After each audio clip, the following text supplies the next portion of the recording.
Hi, everyone. I'm your host, Dave Sands. Welcome to the Food Origins podcast. I'll be talking to people about their unique stories with food.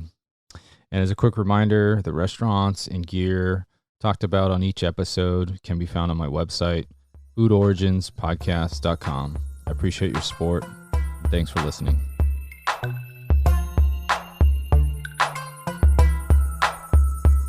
Welcome, everybody, to another episode of the Food Origins podcast. Today, my guest is Joe Costarella of Costarella Seafoods, which is a family-owned and operated seafood distributor located in the world-famous Fisherman's Wharf in San Francisco, California. We recorded the podcast on location at Pier 45, and I was able to talk to Joe about how his Italian family and how his dad's business has been running since 1991. Many of their fish and seafood come from local boats, domestic and international vendors, and always keeping an eye on great quality and sustainability. Appreciate Joe's conversation. We had a good conversation about seafood, knowing where it's come from. He dropped a great information about guiding you on what to eat. And then we also talked about how simple tools get the job done. And I look forward to returning back to his location and probably doing some oyster demos and maybe some fish breakdown demos. Appreciate all your support in my podcast journey. Enjoy this episode. Thanks.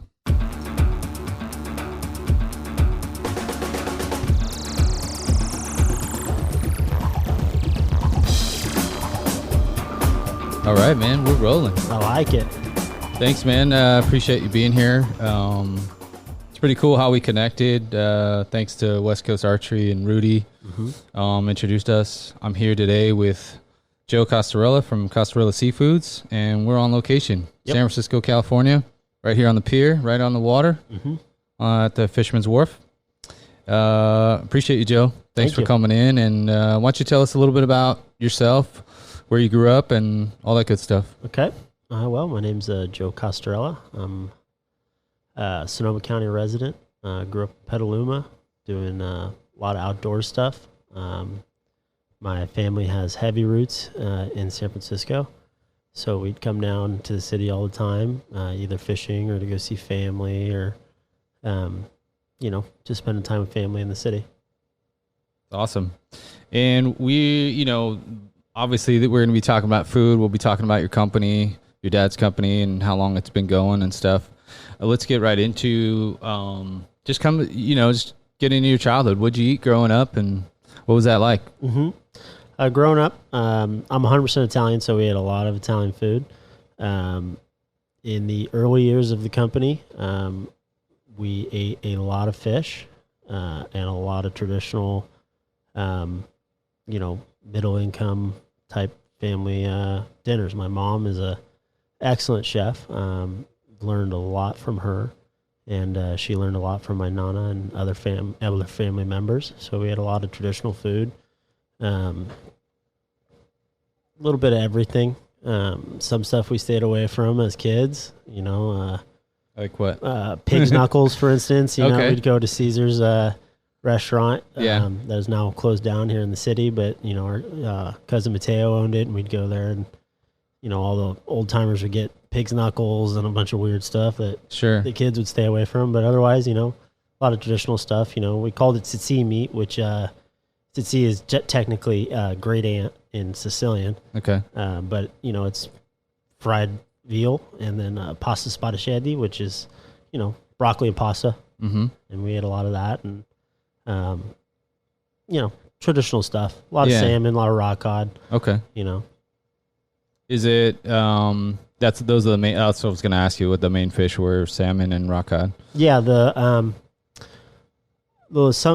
early years it was lower cost items. Sure, for sure. And we sport fish a lot too, so we do a lot of sport fish. And then as I grew up and got into hunting a lot, we ate. My dad and I ate a lot more wild game, and but a little bit of everything.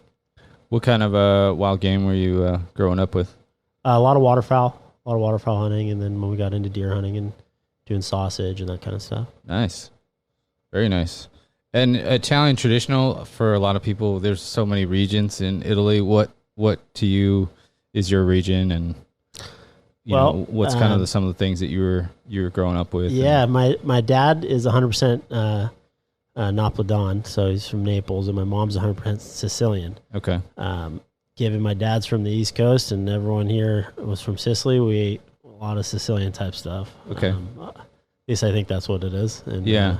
What are some of the ones, like what are some dishes that are known from Sicily that everyone would, I mean, not everyone, but like what would you'd say are the staples? I say it was more family stuff. Family style? Yeah, family style and stuff that my mom made would be more What's your favorite thing that she makes?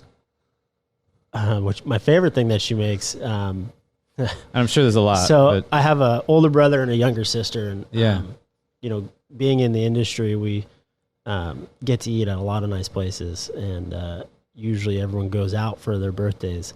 I don't. I ask my mom to pretty much slave in the kitchen, and my favorite meal that she makes is rack of lamb.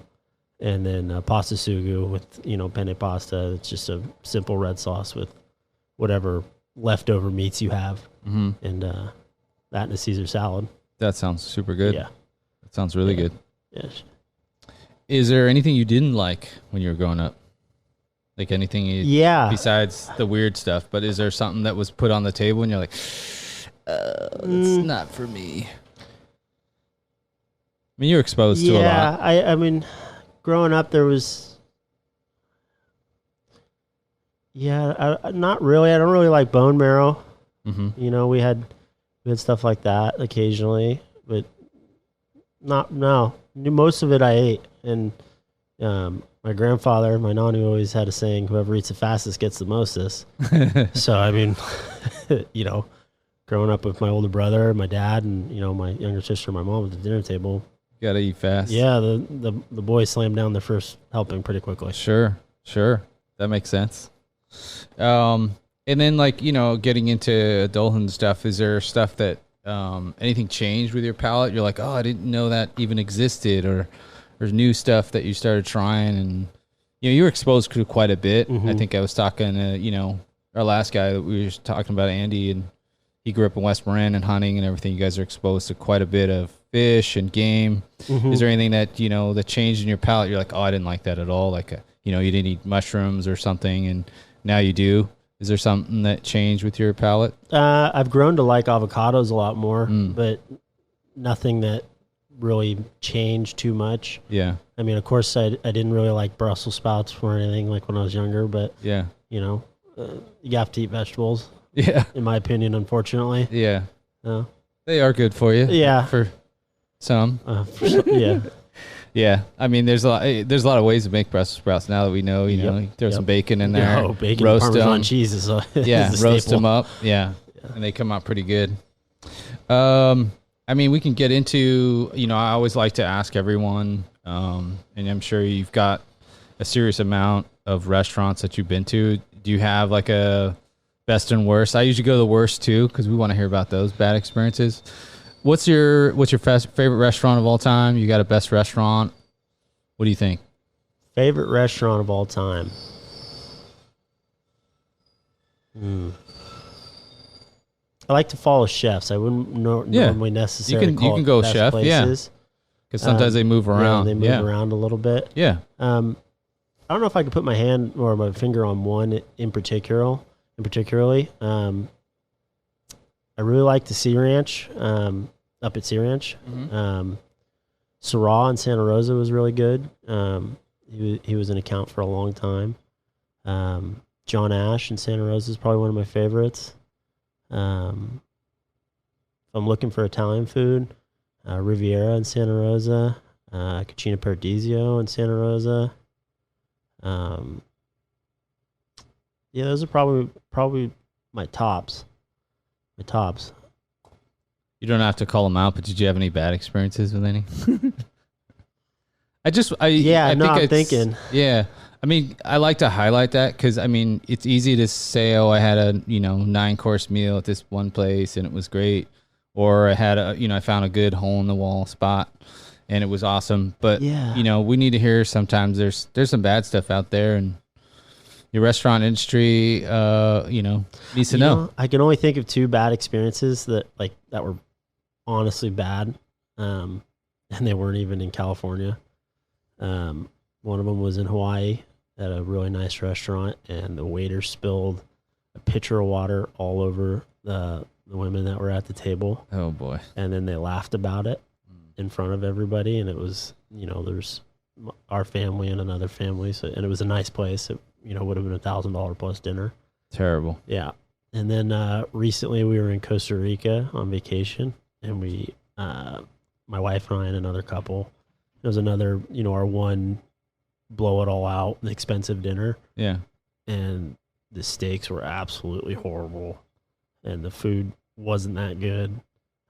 We ended up getting wine from California, and other than that, no, I can't really think of anything that was just horrible. Yeah. Yeah, I mean, that's what we want to hear. Everyone likes to talk about how good everything is. There's definitely a side of bad experiences. I've certainly had my fair share. And we'll get into, I think we'll get into local spots later. Okay. But let's talk about, you and Costarella Foods. Why don't you give us a little history, tell us your role and tell us all about it and what you guys have, and we'll go from there. Yeah. So Costarella Seafoods is a wholesale seafood place here in San Francisco.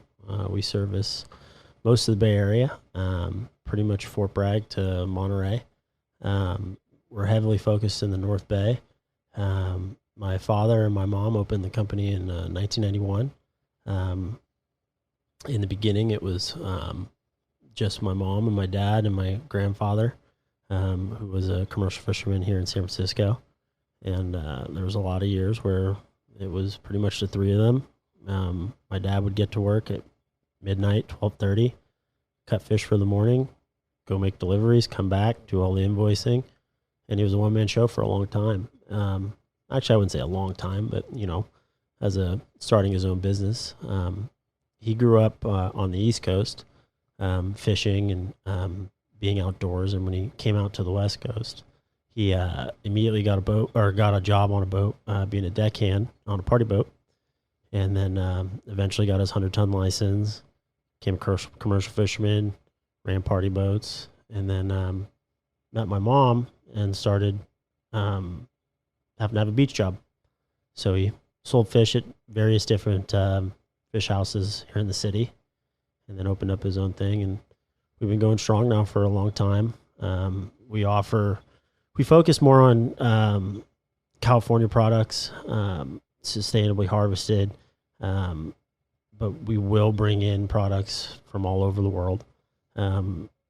It's interesting how the industry, a lot of restaurants say we only do this, but if you want, for instance, hook and line tuna out of Southern California isn't available year round, right? But if you want tuna, eventually you're gonna have to bring it in from other places, or sustainable is important to us, but if you can't always want to pay the price for what the product costs to that method of catch, there's other alternatives that they're all highly regulated and watched very closely.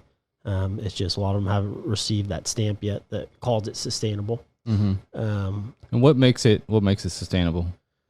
Well, nowadays everything is so closely watched that I would consider everything sustainable. Okay. I mean, sustainable in my mind, it comes with government regulations, which is perfectly fine. I mean, it's not a free for all anymore, which is important.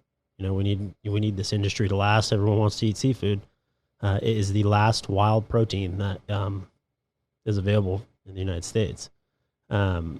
There's different non-government organizations that you could pay, and they'll come and look at your fishery, and then you receive the stamp, essentially. Okay. Monterey Bay Aquarium, for instance, they have their whole, red, yellow, green list of what's okay.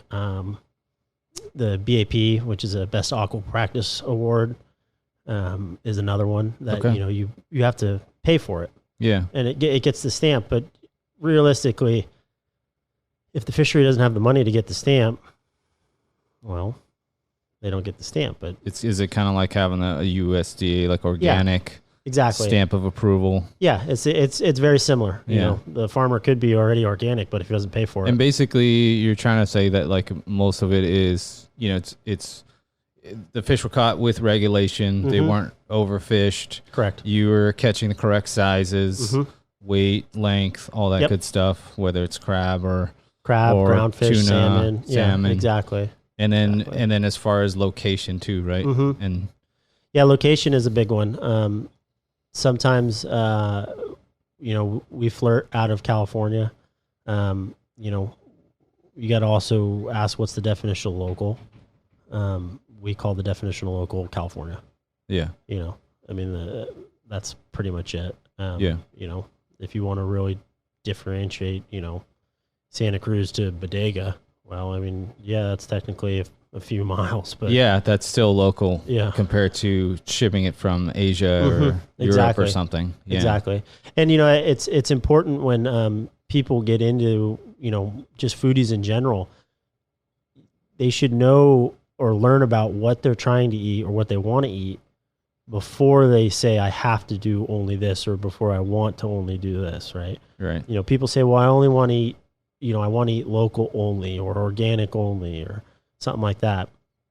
Well, California doesn't, or the San Francisco doesn't have like shrimp, for instance, that are any good. Yeah. You know, yes, there's a spot prawn in Southern California, and there's cold water bay shrimp in Oregon and, you know, up the coast. Right. But, you know, your normal cocktail prawn is not coming from California. Yeah. You know, yes, there's a lot that goes with that product that makes them sustainable, or, you know, a good product to eat. Where's it usually coming from, you think? It all depends. In general, I'd probably say Southeast Asia. Okay. Farm-raised product. Okay. But, you know, there's a lot of turtle safe type stuff that comes out of Mexico and the Gulf also. That's really good product. Yeah. Really good product. Okay. That's awesome. Yeah. And then, I mean, I know it's a huge list, but why don't you go down the list of some of the things you guys carry? Because, I mean, it's a serious list, and it really is seafood. It's like there's a lot to see, and there's a lot to eat. There's a lot to see and a lot to eat. Yeah, there is. I'll go with our staples, and just for instance, we're coming into June, so I'll kind of go over what our staples are right now. Local ground fish, so you'll have your chili pepper raw cod, your bocacci's, Petrale sole is a big one that we carry. Local black cod is what we carry. Local king Chinook salmon. Then we also do farm-raised salmon out of Canada. And, you know, we choose what farms we want to work with and which companies we work with, so we make sure that we're having good aquaculture practices and all that type of stuff. Tunas from all over the world. And I mean all over the world. I mean Sri Lanka, Fiji, Australia, New Zealand, Maldives, Hawaii, California, you know, and a lot of that plays into what's available, when it's available, quality, and, you know, it all wraps together on how we make our decisions. Yeah. You know, swordfish from Australia, swordfish from South America. We should be getting into California seasons here soon. That's just our fresh fish, realistically. You know, farm-raised steelhead. Coho salmon's going to start soon, the wild cohos. And then a full line of frozen and all the different types of shrimp sizes and head on, head off, tail on, tail off. Do you guys ever get any of the Copper River salmon? We've done Copper River salmon in the past. It's a pretty expensive product now. Yeah, I bet. So we choose, you know, if we have a couple customers that are really begging for it or asking for it, we'll bring it in. Yeah, okay. Definitely. Yeah. Definitely. And then that's a fish. And then we got shellfish as well. Yep. Mussels, clams, half a different types of clams, half a different types of mussels. All the varieties that you could ever ask for on oysters. Mm-hmm. We focus heavily on local Point Reyes Oyster Farm and Marin Oyster Farm. Those are two local guys that we use a lot. Okay. We'll do Kumamoto's out of Humboldt Bay. And then, up those the good. coast. Yeah, kumis are little tiny ones. Yeah, the tiny ones are. Yeah, and then you get some from Tamales as well. Yeah, Tamales Bays are the Marin Miyagi. Yep. Yeah. Okay. What are those called? It's a Marin Miyagi oyster. Miyagi. Yeah, there Miyagi. We go. Yeah. Nice. Yeah. Yeah, I mean that's, and then there's still more to go here. You got you can keep going, like caviar. Yeah. Caviar is a cool one. I really like selling caviar, especially to the chefs that are into it. Caviar is a lot like wine, where it's pretty specific to what you want to taste and what you want to eat. And, I'm just talking sturgeon caviars. Yeah. Not even mentioning all the different infused tabicos that you could do. We work with probably 3 or 4 different caviar people that each have their own niche that we like to do. For instance, California Caviar out of Sausalito, they do like a bacon infused truffle whitefish roe, which is just like you throw you throw that on top of a barbecued oyster. Oh my goodness. Yeah, it's pretty cool. That sounds amazing. Yeah. I didn't even, like a lot of people don't even know that existed. That's awesome. Yeah, it's what a flavor profile. Exactly. That's awesome. And then the chefs, what's in demand? Like, I know we go through the list. Is there, the chefs right now are trying all, new dishes and stuff. Is you have something that you're like, yeah, they're always asking for certain things? Your ones that you're always going to get are your halibuts, your salmon, and your ground fish. Yeah. With mussels and clams too. That's always a continual staple. Type thing. Staple. Yeah. Excuse me. When in season, king salmon, as long as the price is good, is a good one. Soft shell crabs from the East Coast are just starting up, so we're starting to see a good demand in that. Where are those coming from? Maryland. Oh, Maryland. Yeah, okay. Yeah. Those guys actually came in to the office yesterday, and we were talking Handy Soft Shell Crab Company. I found out that they'd started in 1894. Wow. It's still an American-owned, one single family. That's awesome. Yeah, I thought that was pretty cool. And it's called Handy Crab. Handy Crab. Yeah. That's awesome. Yeah. Good to hear. And then, that's what's in demand. Is there, like I was telling you earlier, like what's your favorite? Kind of know already, but once you tell everyone else your favorite thing. So growing up, I ate a lot of fish. And I was lucky to have a really good summer job before I was working for my family that gave us the opportunity for my dad and I to go sport fishing 3 to 5 times a week in the afternoons. So I ate a lot of salmon, a lot of rock cod, a lot of halibut, and a lot of striped bass locally. So I'm kind of burnt out on eating California fish, to be honest with you. So if I'm taking fish home, I'm taking home scallops, I'm taking home swordfish. My favorite is live king crab. A bunch of years ago, I tried to ship one to Hawaii, and I didn't know that you had to have a importer's permit. And they sent it back to me. Department of Agriculture sent it back. Yeah. So here I have this very expensive live king crab come back to the shop, and my dad and I split it, and it was phenomenal. Yeah, I've eaten a king crab legs before, frozen. I've had the legs, but they're always frozen. Yeah, exactly. The fresh king crab was really good. And what's one of those that weigh? What's the average weight of those? Average guys? weight we send out is about 8 pounds. Yeah, I've gotten them up to about 14 before for customers. Yeah, but average is about 8 pounds. Yeah, and you're looking at like lobster and crab are like a pound and a half. Yeah, 2 maybe. 2 on a big one. Maybe on a big one, but 8. 8. Yeah, yeah. Yeah. Last week we actually for West Coast Archery's broadhead shoot the night before, which next year you got to come Thursday night. For sure. Because that's when all of us are doing our own camping and stuff. Yeah. I brought out a case of warm water lobster tails from Australia. Ooh, okay. Those were really I had heard something brewing about lobster, but I was like, I had to go. But shout out to West Coast Archery. They put on a great event. And definitely. I was able to go up there and hang out with everyone and do some podcasting. And Andy Mokel, a.k.a. the flip-flop guy. Did his flip-flop. Did his venison flip-flop. Yeah.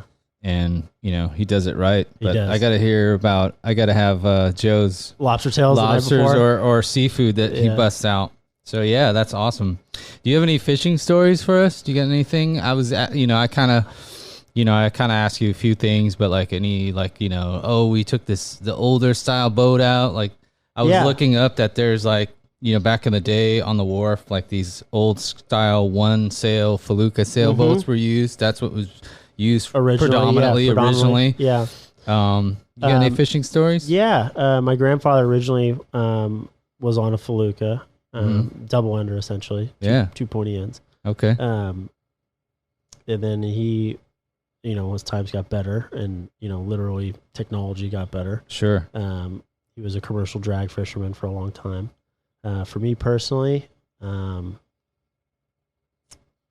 anything that stands out, this time last year we were rock cod fishing outside the islands, and we watched probably a 8 or 9 foot great white come out of the water and take a ling cod, which was pretty cool to see. And the islands you're referring to, the Farallones? The Farallones, correct. Okay. Yeah. I've seen a few great white sharks before, feeding on dead whales. We're really, given our background, we check the weather before we go fishing. Sure. So I can't say we've been in really rough seas. Yeah. Because we're pay attention to when we're going fishing. Yeah. But I've been in some pretty big swells before. And there's so many variables with fishing, right? It can be quiet for a couple hours, no bites. Yeah, I've had some really great albacore fishing trips out of the gate where, we had a trip. We got to the boat at 3 a.m. and went all the way down to Santa Cruz. We were probably only 7-8 miles off the shore, but 90 miles down. And when we put rods in at 10, by 2 o'clock we had close to 100 albacore on the boat. Wow! And we were planning on spending the night on the boat and then fishing the next morning. Yeah. We pretty much stopped. Yeah, it was limited out. It's limited. There's I don't even know what. I think the gentleman's limit is 10. But it was good. It was more fish than what we needed to handle. Sure. So sure. And those are coming in at how 15 pounds probably average. I mean, they'll get up to about 40, but most of them are about 15. Yeah, that's awesome. Yeah, that's really cool. Yeah, it was a lot of fun. A lot of work. For sure. And Joe's referring to the gate is Golden Gate. Correct. Going outside the Golden Gate. Yeah. So all the local San Francisco terms, just for our listeners, out there. Yeah. And then, one of the things that we talked about that's kind of a staple that kind of came out of Costarella Seafoods is your Nova Scotia smoked salmon. Why don't you tell us about how that came about and obviously where to get it and what's the flavor like? And definitely. How you guys started making it? So we have our own smoke line. The early 2000s, my dad went up to Oregon Locks Smoke Company in Oregon and worked with Mick, one of the owners, and developed a recipe for a couple different styles. So we do a Norwegian smoked, cold smoked, a Scottish style cold smoked, a Nova style cold smoked. Then we have our wild sockeye, which is a cold smoked. And we do most of those in full sides and retail, 4 and 8 ounce. And then we also do a couple different hot smokes, which are essentially above 140 degrees. And then we also did sturgeon for a long time. And then, the candies, like the salmon nuggets that you see. Yeah. That are really probably aren't that good for you because they're just covered in brown sugar, but they're delicious. A lot of belly too, right? Yeah, a lot of belly. Yeah. Yeah. Salmon belly. Mm-hmm. Yeah. And that's all around the Bay Area. We work with Mike Hudson Distributing to distribute our product, and then we also use our trucks to distribute the product. We can get them at Gus's, United Markets, Molly Stone's, Whole Foods, and then a few other the smaller delis and that type of stuff. That sounds good. And it's got that bright blue label. Yeah, actually, with the name on it. The guy in the picture is actually my grandfather on the left-hand corner holding the 2 salmon. Yeah. Yeah, it's my grandfather. Okay, very cool. The picture was taken outside the gate. Sweet. And then, kind of get into San Francisco a little bit. Do you have some spots that you guys do service? Yeah. On a regular basis that you want to let people know, hey, our seafood's over at these restaurants? Yeah. We're not as much focused in the city as much as we used to be anymore. But I still think there's a few good spots here in the city that we do. Cafe Pescatore is one of them. He's been one of our customers for a long time. anywhere on Cole Street. There's a few on Cole Street that aren't ours, but they're all really good. And a lot of these accounts have been accounts for 20 plus years. Yeah, 20 plus years. Yeah.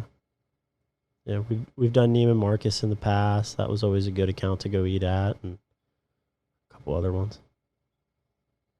What about some local spots you want to give some shout outs to? I know you did some Sonoma County. Do you have any in this county that you want to say, hey, these guys are these are nothing in particular. No, I eat mostly in Marin and Sonoma. Okay. Given I live in Rohnert Park, so yeah. Usually I'm at work by 5:30 and I'm itching, to get home. Sure. Get through that traffic. Yeah, the traffic's actually getting a lot better. That's good. That's good to hear. You have any I know you mentioned some of your family dishes. Do you have something that you like to make Italian wise that's your go-to? Nothing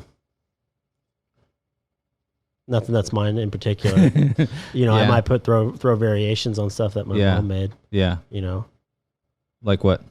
I'll tend to be heavier on the garlic and onion.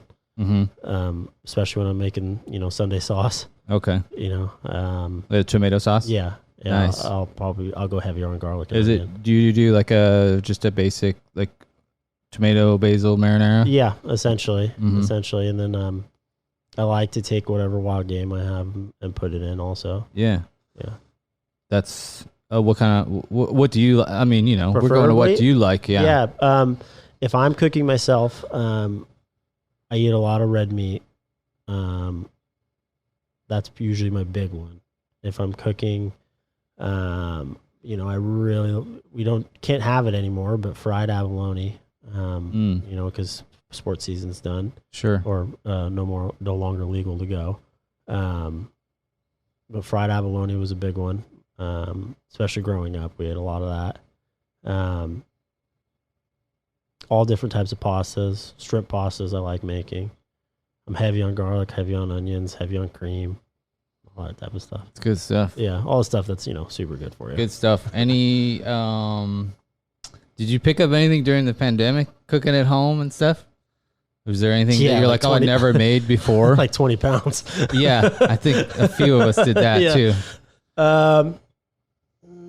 Not necessarily. Nothing in particular that I tried new. I like to cook what I know. Yeah.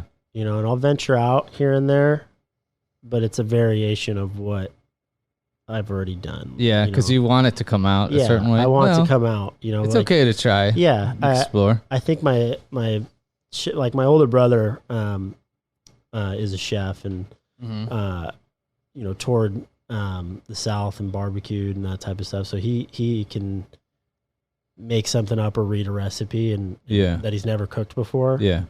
My mom can, me, I'm gonna stick to my basics. Just keep it simple. Yeah. Well, I'll try new things, but it's gonna be. But I'm sure your house Sunday sauce is pretty damn good. I think so. Yeah. I think so. So comparatively to someone else trying to make it, they'd be like, Yeah, I think so. Yeah. So that's pretty cool.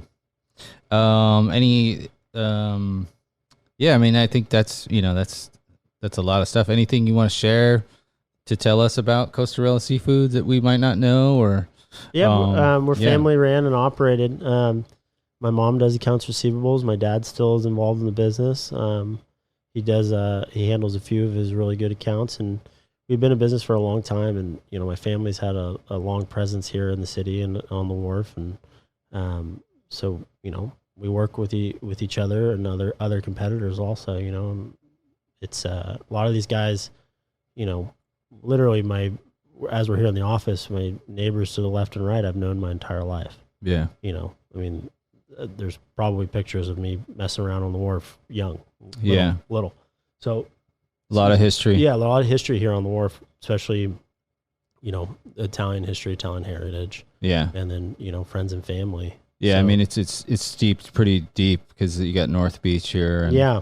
It's like got a huge Italian influence here. It does. In San Francisco for sure. It does. My mom grew up on Chestnut. Yeah. It was, there's a long history here, and a lot of these guys are, it's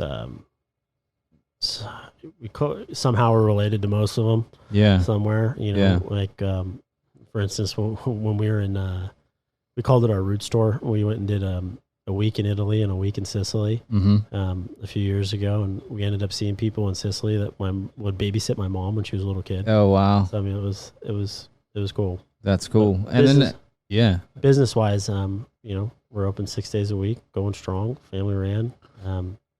We focus more on high quality than quantity. We do best with relationships with family ran restaurants and chefs that want to try new things, keep their menu fresh, and talk to their salesmen. Yeah, and I mean you're right here on the wharf too. I mean it's an optimum. Yeah, you guys are all in the optimum location. Definitely. This is probably the most heavily toured area. Yeah. In San Francisco. Yeah, it can be. Besides Union Square or the Golden Gate Bridge or something, but yeah. It's awesome. I always ask, you don't have to, but there's, I'm a kind of a gear guy. We like cool stuff, but is there anything gear wise that you're like, hey, this is a great tool? Yeah. I use it all the time. Something you guys should either carry or have around. Seafood wise, I'm a big fan of Dexter knives. That's the knife I grew up using. Yeah. That's the knife all of our fish cutters use. Yep. So, I think people get into buying all these really nice, expensive fancy knives. Ones. Yeah. Well, I mean, I think as long as you take care of that really nice, fancy knife, it's great. But if you're going to be beaten on a knife, I think you should have a sturdy knife that's, not too expensive, in my opinion. So I use a lot of Dexter knives. Shout out to Dexter knives. Shout out to Dexter. And is that big, kind of the big, heavier fillet knife? Different ones. Different ones for different applications. Sure. We use 7 to 9 inch, 7 inch, 8 inch, and 9 inch fillet knives for different species. Different size heading knives, right, for different species. And then, so I mean, like if you were to, if at home I have 3 different fillet knives, 3 different heading knives, and they each get used for a different thing. The heading is that, cutting around the head of the fish? Correct. Or if you're doing like big tunas that you need a lot of weight. In your knife, and a sturdier blade. Yeah, you're doing tunas or that type of stuff. And is it almost? It's not cleaver heavy, but it's got a thicker. It's got a thicker handle, thicker blade. Yeah, thicker blade. Nice. Yeah, and that's kind of something that like I want people to know about. It's like you don't have to have the fancy thing. Sometimes a basic tool. Is the one that does the job, and if it breaks, cool, you can get another one. Exactly, and you're not freaking out about it. I think it's important if people are shucking oysters that they watch a YouTube video first. Sure. They think it's super easy. Yeah. Well, I mean, it's super easy when you do thousands of them at a time. Sure. But if you've never shucked an oyster before, you should probably definitely watch a video of it. Maybe we can have Joe do a demo. Yeah, I could. Us. I might. That's something I might come back and get a demo for you. Like. That'd be pretty cool. Yeah. Yeah, and it's like same thing, Dexter shucker too. We use Dexter shuckers. Yeah. Are you a towel method guy or? No, I would just use my bare hands now. Okay. That's from experience though. That's experience. Yeah. So towel method for average folk, even in the restaurant, just because you could easily. Yeah, if you put a knife, a dull pointy knife tip, because that's what an oyster knife is essentially. And then the shell in general too. The shell can cut you too. Yeah. So. Yeah, I've seen it too many times where, I'll take oysters to a barbecue and a buddy will be like, oh, I'll shuck them. I'm like, okay. And then they put the knife in their hand. Yeah. Well, shout out to that. We're going to do an oyster demo. Yeah. So shout out to Dexter Knives. Not a sponsor. Not yet anyway. Hopefully. Anyway, and then anything else? Any advice you want to give? Any projects or anything new that you guys have coming up? Obviously this podcast will be out later this year, but let us know, anything you want to, any advice you want to give, maybe some guidance with seafood. Yeah. The floor is yours. Guidance with seafood would, if you're eating at a nice restaurant, trust the seafood.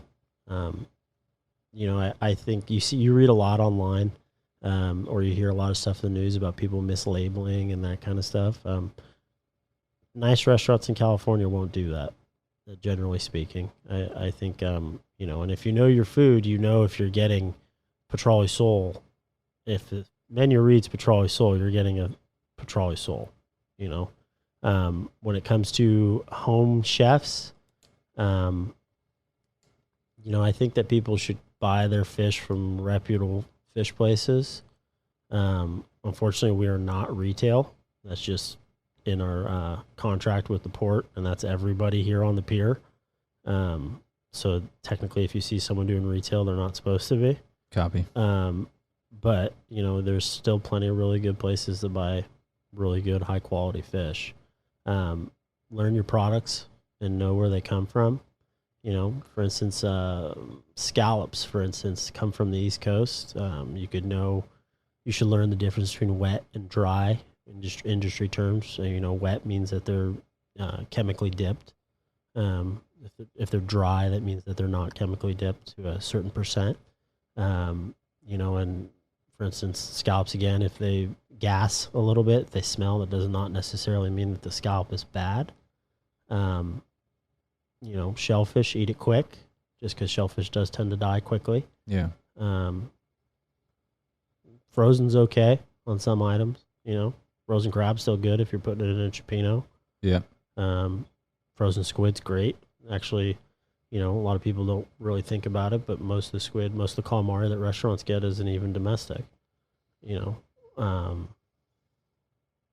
Yeah, that's kind of the skinny of it. Yeah, that's good advice. I mean, I think people need to be attached to their food a little bit more. You're a hunter, so you understand that, and a fisherman as well. Yeah. So it's nice to know where everything's coming from, and then do your research. Yeah, know where it's at. Know where it comes from. Know where it's. And then trust them. If the restaurant's good, then definitely. And if they don't know, if you ask the waiter or waitress, hey, where's this come from, and they don't know, well, if the chef doesn't know, then probably don't get it. You got an issue. Yeah, you got an issue. I mean, the chef, all the chefs we work with, they know where their product comes from. They might not state it on the menu that, hey, this is local chili pepper rock cod from Eureka or Fort Bragg, off the Donna J or the Miss Kelly. Yeah. But they know where the rockfish is coming from. And what's good is more chefs now want that, being able to put that on the menu. Exactly. Especially you saw that with oysters a while back where every name is there, every location is there. Yep. They started doing it with wine, of course. And then, seafood as well. Which is interesting with oysters too, because it's by law, we have to give them a shellfish tag that gives all the information that you could ever want on it.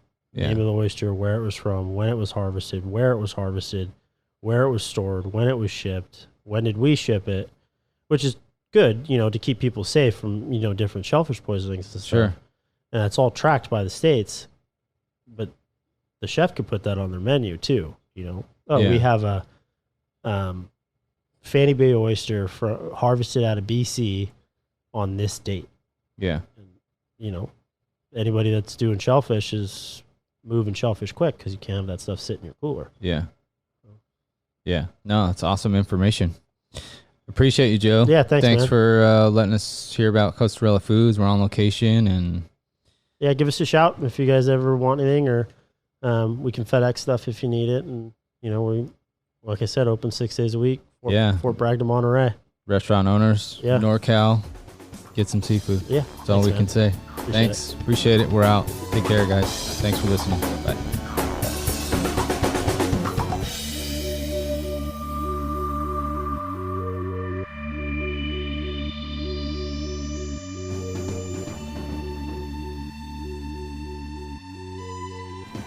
And as a quick reminder, the restaurants and gear talked about on each episode can be found on my website, foodoriginspodcast.com. I appreciate your support, and thanks for listening.